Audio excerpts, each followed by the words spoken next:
Hello বন্ধুরা, কেমন আছো তোমরা সবাই? চলে এসেছি আজকে একটা নতুন রেসিপি নিয়ে। এই যে একটু সাদা সর্ষে, কালো সর্ষে আর দুটো লঙ্কা ভালোভাবে বেটে নিয়েছি।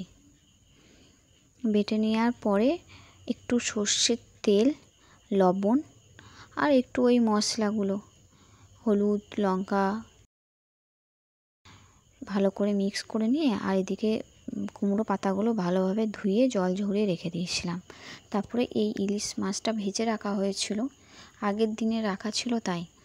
এবার মাছটার মধ্যে ওই মশলাটা ভালোভাবে মিক্স করে উপর দিয়ে একটু তেল দিয়ে কুমড়ো পাতাটা ভালোভাবে মুড়িয়ে বেঁধে নিতে হবে। তোমরা কি কখনো আগে এরকমভাবে কুমড়ো পাতা দিয়ে করেছো? আমি তো মাকে দেখেছিলাম কলা পাতা দিয়ে করতে, এই ফার্স্ট টাইম দেখলাম কুমড়ো পাতা দিয়েও হয়।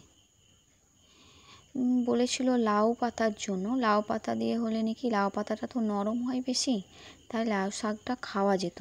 কিন্তু লাউ পাতা পাইনি, বাজারেও নেই। এটা আমি অফিস যাওয়ার পথে একজনের বাড়ি থেকে চেয়ে নিয়ে আসা হয়েছে। ব্যাস এভাবে বেঁধে নিয়ে কড়াইয়ে একটু তেল দিয়ে ওই মাছ দুটোকে দিয়ে দেওয়া। বেশিক্ষণ টাইম লাগেনি, যেহেতু কাঁচা মাছ না, ভাজা মাছ তো একটু ঢাকা দিয়ে ব্যাস এই যে হয়েই গেছে। ব্যাস এরপর নামিয়ে বেশ ভালোই হয়েছিল খেতে। তোমরাও করে দেখো আর আমায় জানিও। আর তোমরা এর আগে কে কে করেছো এরকম কুমড়ো পাতা দিয়ে কলা পাতা না পেয়ে আমায় একটু কমেন্ট করে জানিও। ভালোই হয়েছিল খেতে। এই যে দেখো কি সুন্দর হয়েছে। টাটা।